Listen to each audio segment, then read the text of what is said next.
Chers amis internautes, très heureux de vous savoir nombreux en cette première édition.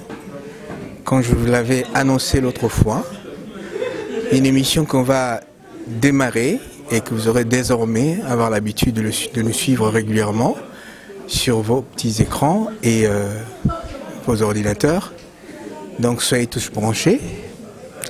Donc j'ai présentement devant moi l'homme de Dieu qui va se présenter lui-même.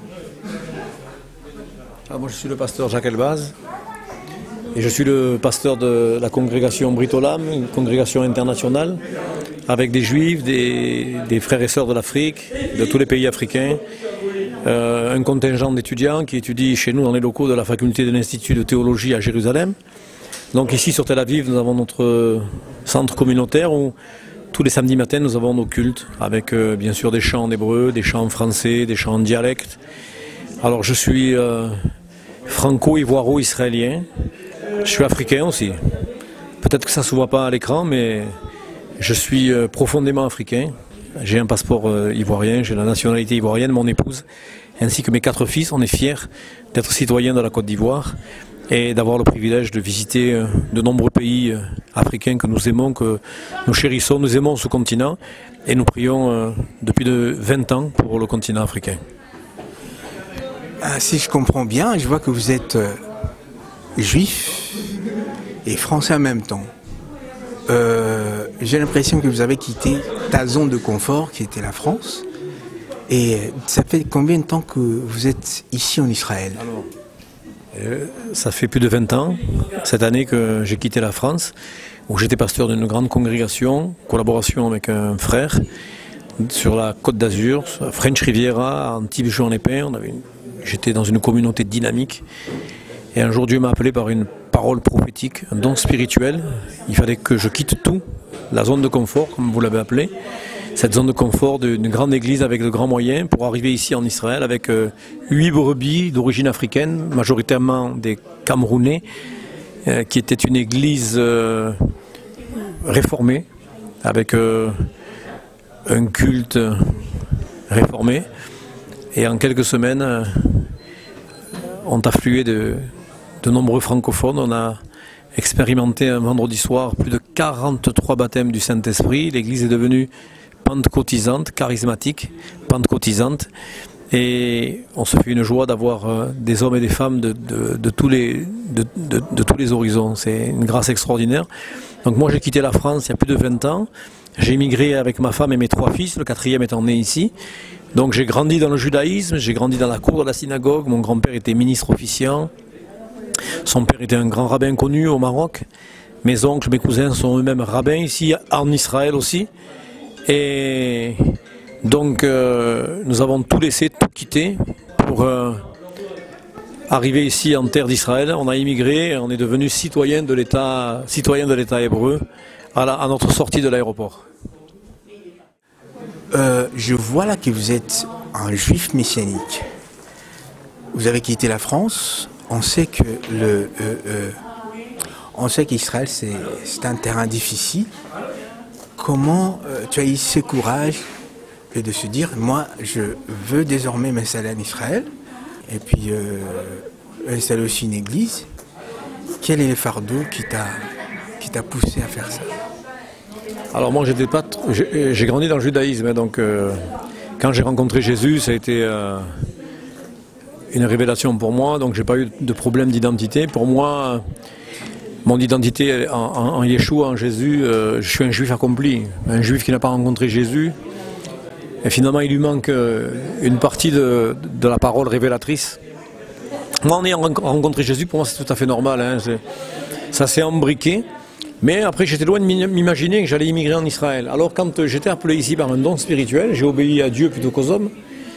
Et j'ai réalisé que Dieu me voulait ici, donc j'ai pas menti et j'ai immigré en disant la vérité, en disant que j'étais pasteur, que j'étais responsable d'une communauté et que je voulais partir en Israël parce que Dieu m'y appelait. Et effectivement, Dieu a vraiment ouvert toutes les portes.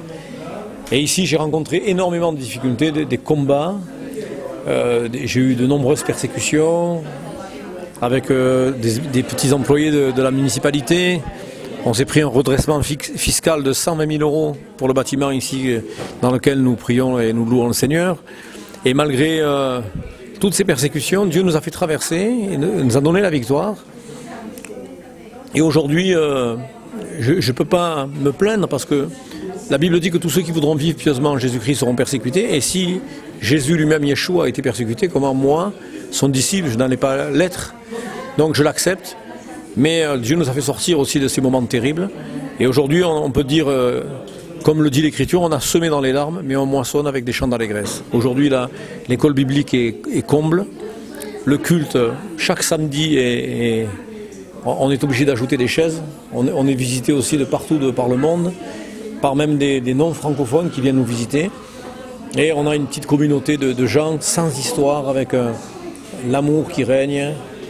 Et on se réjouit de ce cadeau merveilleux que Dieu nous a fait. Alors je vois, il y a de différentes nationalités ici. Moi je suis congolais. Alors je réalise que Dieu nous amène ici, pas par hasard. On a un but à accomplir. Donc on réalise que c'est un peu difficile pour faire la volonté des dieux. On a vraiment cette volonté mais nous avons besoin de l'encouragement. Qu'est-ce que toi tu peux nous conseiller pour faire, pour gagner ce peuple? Alors quand même il faudrait être reconnaissant de la communauté africaine qui travaille toute la semaine en contact avec les Israéliens. Et je dois témoigner que ce ne sont pas les Israéliens juifs messianiques ici qui amènent beaucoup de nouvelles âmes israéliennes, mais ce sont les Africains. Parce qu'on a amené l'évangile à l'Afrique, aujourd'hui c'est l'Afrique qui ramène l'évangile dans le monde entier. Et on se rend compte que au travail, dans les familles israéliennes, les Africains ont un témoignage, ils ont une joie de vivre, ils sont impassibles, ce sont des gens qui sont affûtés dans la connaissance de la parole de Dieu, qui ont des dons pour les chants, pour la danse. Et les Israéliens, je constate que les Israéliens aiment les Africains. Même si on a quelques cas isolés de certains qui exprimeraient peut-être de la haine, de la méchanceté, peut-être du racisme, n'ayons pas peur des termes, mais il y a beaucoup de familles israéliennes qui aiment les Africains et qui sont intriguées par cette joie qu'ils véhiculent. Et c'est souvent la question de mais qui vous apporte cette joie? Et le témoignage des frères et sœurs de l'Afrique ont permis à de nombreuses personnes israéliennes de l'État d'Israël de venir ici et entendre l'évangile pour la première fois. Ça c'est extraordinaire. Alors c'est sûr que c'est pas facile pour l'Africain qui vit ici à cause de la culture. On est aux antipodes de la vie africaine que moi je connais. Mais cependant, j'ai l'impression que comme on a des véhicules 4x4 qui se déplacent et qui font du tout-terrain, j'ai l'impression que le peuple africain c'est un peuple tout-terrain. Et qui sait, à cause de la souffrance qu'ils ont peut-être vécu de par le passé, c'est un peuple qui sait s'intégrer, s'adapter n'importe où il se trouve. Et ça, c'est une force que Dieu leur a donnée. C'est extraordinaire. Et vous comprenez que je pourrais parler d'Israël, vous parler de la théologie concernant le peuple d'Israël et tout, et je vous parle des Africains. Moi, je suis impressionné par ce peuple, je les aime. Et je prie pour le continent africain, je prie pour la libération du Congo, que le Congo soit libéré du néocolonialisme, à distance, bien souvent c'est à distance, mais néocolonialisme, ces nations qui pillent le pays, qui mettent la zizanie entre les ethnies, entre les tribus, et qui mettent la division pour mieux régner. Moi je prie pour le Congo depuis 20 ans, et même si des fois on a eu des moments difficiles avec quelques Congolais isolés, on ne peut pas faire l'amalgame sur tout le pays.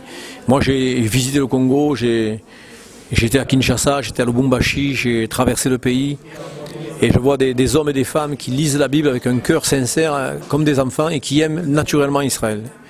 Et là-bas je suis surnommé le petit frère de Jésus. Donc j'ai appris à aimer ce peuple comme j'ai appris à aimer le peuple africain et comme j'aime la Côte d'Ivoire qui m'a adopté. Et donc je suis aujourd'hui le citoyen, ma femme ainsi que mes 4 fils. Voilà, et je dirais que c'est une grâce pour nous que d'avoir l'Afrique dans nos cultes. Ce matin, il y a une Israélienne qui est venue me voir en me disant « Tu as vu, avec les Africains dans le culte, l'envergure que le culte a pris.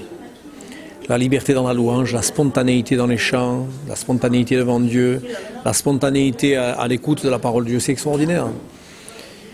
Donc on se réjouit, on est heureux de vous avoir avec nous et on prie pour vous. Et pas simplement que prier, et on n'a pas simplement des actes en parole, mais on aime en actes. Et bien sûr que notre vision dans les mois qui viennent aussi, c'est d'aller aussi dans les villages en Afrique pour aider les frères et sœurs et même ceux qui ne croient pas au Seigneur, les aider dans leur quotidien et pas simplement de manière matérielle, leur amener aussi la parole de Dieu et en même temps les aimer en acte. Voilà, c'est un peu notre vision. Merci beaucoup, pasteur Jacques Elbaz.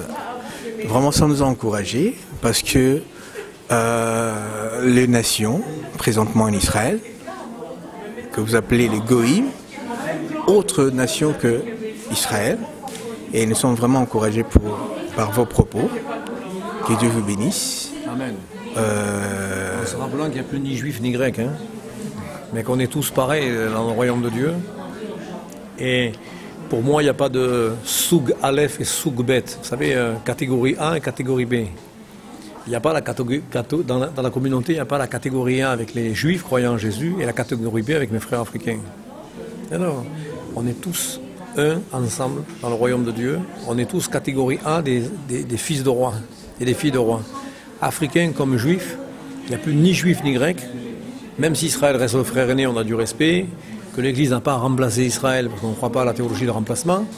Mais on sait que c'est le peuple de Dieu.